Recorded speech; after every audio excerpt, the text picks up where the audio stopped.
students, in this video lecture I am going to discuss a new topic, classification of living organisms from the chapter The Living World. As you know that in the previous video lecture we already discussed the what is living organism, what is the main features of any living organism and biodiversity. तो next हमें जो पढ़ना and what are the criteria by which we classified any living organism. तो ये सारे points को हमने जो हमारी ओल्ड वीडियोस थी उसमें हमने डिस्कस किया था. इस वीडियो में हमको जो पढ़ना है वो ये पढ़ना है कि जो क्लासिफिकेशन थी उनकी नीड क्या थी, ऑर्गेनिज्म की क्लासिफिकेशन की, वो हम ऑलरेडी पढ़ चुके हैं. लेकिन हमें ये पढ़ना है इसमें कि क्लासिफिकेशन किया है लेकिन किस बेसिस पे किया हुआ है, कौन कौन से मेथड्स हमने यूज़ किए हैं. तो यहाँ पे जो है हमने देखा कि जो हम जब क्लासिफिकेशन करते हैं तो यहाँ पे क्या होता है कि हम कुछ छोटे छोटे पार्ट्स में उन्हें डिवाइड करते हैं जिन्हें हम टैक्सा बोलते हैं. जैसे आपको याद हो कि जब आपने जो क्लास 10th में आप सभी लोगों ने फूड चेन पढ़ी होगी ना, फूड चेन की अगर आप बात करें तो फूड चेन को आप कैसे डिफाइन करेंगे.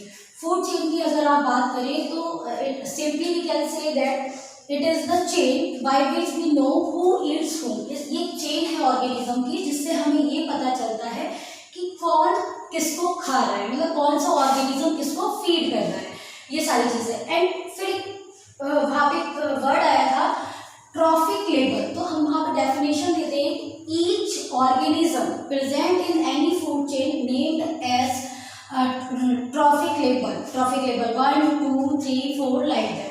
जितना ज़्यादा ट्रॉफिक लेवल लेंथी होगी उतना ही आपका जो है एनर्जी जो है क्या होती जाएगी, लेस होती जाएगी. तो बिल्कुल आपको यहाँ पे भी ये सोचना है कि जब आप टैक्सा क्या है ना, स्मॉल यूनिट है, मतलब वो लेवल है जो आपने वहाँ पे क्लासिफिकेशन में आपने उसको दिया. तो यहाँ पे क्या बोलते हैं, various group used in classification are called taxa. ठीक है, तो ये टैक्सा की डेफिनेशन है यहाँ पे, various group used in classification are called taxa. जैसे और भी आपको नहीं समझ में आया तो आप अपना एग्जांपल लीजिए. हम लोग जो है वैसे अगर देखा जाए तो हम लोग क्या है, ह्यूमन बींग्स है, लेकिन हम लोग अलग अलग जो है फैमिली से बिलोंग करते हैं. कोई जो है ब्राह्मण है, कोई मुस्लिम है, कोई इस तरीके से जो है हमारे रिलीजन जो है वो क्या है, अलग अलग है. तो ये हमारा रिलीजन के बेसिस पे हम लोग क्या हो गए, सेपरेट हो गए. फिर उसमें भी आप देखिए कि उसमें हिंदुओं में भी आप जो देखेंगे, अगर हिंदुज़म की बात की जाए तो उसमें भी आप देखिए कोई अलग अलग कास्ट के बेसिस पे हमने उन सारी चीज़ों को क्या कर रखा है, डिवाइड रखा है. तो ये जो है ना ईच ग्रुप, मतलब सबसे पहले हमारा रिलीजियस के बेसिस पे वो एक आपका जो हो गया ग्रुप हो गया, दूसरा आपका कास्ट के बेसिस पे हो गया, फिर फाइनली आप फैमिली हो गया, अय्यर फैमिली है, गंगवार फैमिली है, लाइक दैट, ये सारी चीज़ें. तो आप जाते जाते मतलब आप पूरा अपना जो है फैमिली का पूरा बैकग्राउंड बता रहे हैं. तो इसी तरीके से जब भी ऑर्गेनिज्म का हम जो है क्लासिफिकेशन करते हैं तो हम उन्हें लार्ज से छोटे में हम उन्हें रखते हैं. तो each group various group use in classification are called taxa. अब जो टैक्सा होते हैं ना उनको हमने अरेंजमेंट करना है. मतलब मैंने आपसे कहा था कि आप बड़े से पहले बताएं. पहले आपने अगर आपसे कोई इंट्रो पूछ रहे तो आप अपना इंट्रो क्या देंगे कि we belongs from the country India. उसके बाद आप इंडिया में भी आप पर्टिकुलर किस स्टेट से बिलोंग कर रहे हैं तो आप बताएंगे यूपी. तो ये देखिए मतलब ये क्लासिफिकेशन जो है छोटे. फिर आपसे पूछेगा कि यूपी के भी आप किस डिस्ट्रिक्ट से बिलोंग करते हैं, तब आप बताएंगे कि बरेली. फिर आपसे पूछा जाएगा बरेली में भी आप किस तहसील से बिलोंग करते हैं, फिर आप बताएंगे बहेड़ी. तो ये सारी चीज़ें ना आप छोटे से, फिर बहेड़ी में भी आप प्रॉपर किस कॉलोनी से बिलोंग करते हैं. तो ये सारी चीज़ें जो ना आप अपना जो कैरेक्टराइजेशन दे रहे हैं ना, मतलब यहाँ पे जो आपने बताया कंट्री हो गया, डिस्ट्रिक्ट हो गया, फिर तहसील हो गया ना, आप इसको अपने आप को क्या कर रहे हो, क्लासीफाइड कर रहे हो कि हम प्रॉपर्ली यहाँ से बिलोंग करते हैं. तो ये क्या हो गया, ग्रुप हो गया, वेरियस ग्रुप्स. ठीक है, various groups used in classification are called taxa. ठीक है, अब आपने कुछ अरेंजमेंट दिया है कि पहले आपने country, then state, then district, ये सारी चीजें आपने डिस्कस की है ना. तो अब अरेंजमेंट जो आप उन्हें करोगे, the arrangement of taxa known as taxonomic hierarchy. तो आप अभी अपना नहीं क्लासिफिकेशन ऑफ ऑर्गेनिज्म का दे रहे हो, तो ये जो है ये टैक्सोनॉमिक हायरार्की है. This one is kingdom, phylum. ठीक है, एनिमल के केस में आप फाइलम यूज करेंगे और प्लांट के केस में आप डिवीजन यूज करेंगे. Class, order, family, genus, species. और स्पीसीज जो है this is the smallest unit of classification. तो जो स्पीसीज है this is the this is the smallest unit of classification, ये जो है क्लासिफिकेशन की स्मॉलेस्ट यूनिट है। अब question who coined the term species, अगर आपसे कोई पूछ रहा है, यहाँ पर 12th में जब जाएंगे तो आपका स्पीसीज से क्वेश्चन आ जाता है, आपसे पूछा जाएगा, यहाँ पे कॉम्पिटिटिव एग्जाम में भी पूछा जाता है आपसे, who coined the term species, जिनका answer is John Ray. John Ray was the scientist who coined the term species. तो आप यहाँ पे लिख लीजिए, John Ray coined the term species. अब क्वेश्चन ये आता है कि how we can define the term species.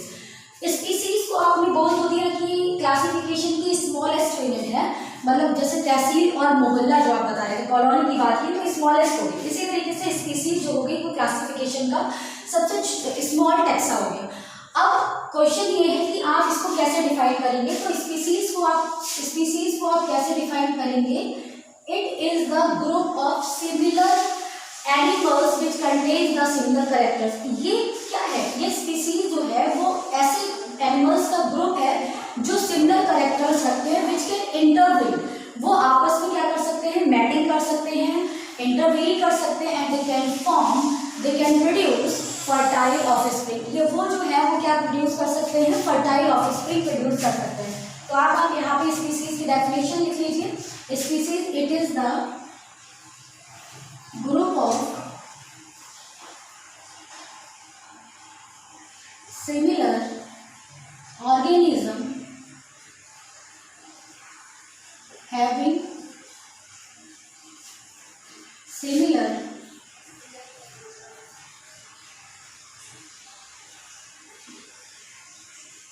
characters which can interbreed and produces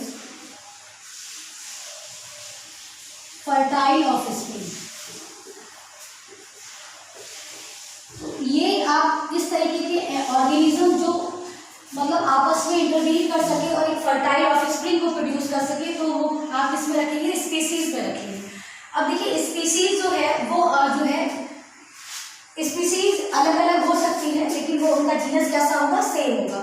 ठीक है, जैसे आप देखिए जीनस हो गया, जीनस अलग अलग हो सकता है लेकिन उनकी फैमिली कैसी होगी, सेम होगी। मतलब एक फैमिली से बिलोंग करेंगे, then order, then class, then phylum, and then finally they belong to the kingdom. तो ये सारी चीजें हैं क्लासिफिकेशन की, ये आपकी टैक्सोनॉमिक हायरार्की। अगर कोई आपसे पूछ रहा है कि स्मॉलेस्ट आप बताइए, तो ये आपकी स्पीसीज हो गई। ठीक है, और इसका टर्म जो था जॉन रे ने दिया था, ये स्पीसीज की क्या है, डेफिनेशन है।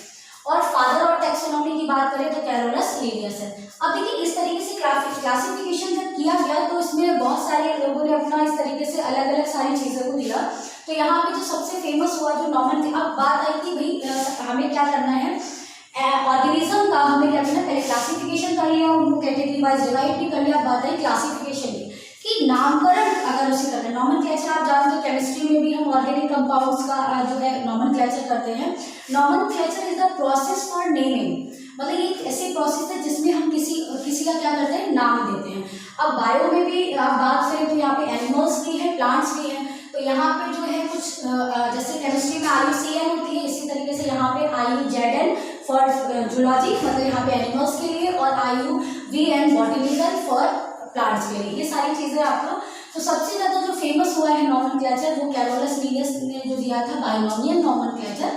And this binomial nomenclature includes two names, first name is known as genus and second name is known as species. आप इस बायनोमियल नॉमेनक्लेचर से और भी ऑलरेडी जो होंगे आप फैमिलियर होंगे। बायनोमियल नॉमेनक्लेचर की क्या मतलब रूल्स हैं इसके, कि जब भी कभी आप किसी ऑर्गेनिज्म का नाम देंगे तो they contains two names, first is genus and second is species. Genus always written start from the capital letter, किससे स्टार्ट होगा, कैपिटल से स्टार्ट होगा, और जो स्पीसीज है वो आपका कैसा होगा, स्मॉल से होगी। अगर आप इसे प्रिंट करा रहे हैं साइंटिफिक नेम को तो आपको इसको अंडरलाइन करना होगा, अदरवाइज जब आप इसको हैंड रिटन कर रहे हो, सॉरी जब आप इसको प्रिंट कर रहे हैं आपको, तो आपको इटैलिक्स में लिखना होगा, मतलब थोड़ा सा आपको तिरछा लिखना होगा। और अगर आप इसको हैंड रिटन लिख रहे हैं तो आपको जो है जीनस और स्पीसीज को सेपरेटली क्या करना होगा, अंडरलाइन करना होगा। ये सारी चीजें हैं। अब बायनोमियल नॉमेनक्लेचर की मतलब ये नॉमेनक्लेचर करने से क्या फायदा था, मतलब इससे ये फायदा फायदा है आपका कि इसको आप जो है एक ऑर्गेनिज्म जो है वो अपने सिंगल नेम से ही पूरे वर्ल्ड में क्या हो जाएगा, जाना जाएगा। आप इसे बाकी आप देखिए लोकल नेम भी होता है, लेकिन अगर आपको स्टडी करनी है उसके इस बारे में जानना है तो आपको सिर्फ एक नाम इसको देना होगा। तो फाइनली आपका ये जो चैप्टर है यहीं पे फिनिश होता है, टैक्सोनॉमिक हायरार्की, लाइक दैट, ये सारी चीजें। Binomial nomenclature was given by Carolus Linnaeus. Rules मैंने आपको डिस्कस कर दिए। Thank you, have a nice day.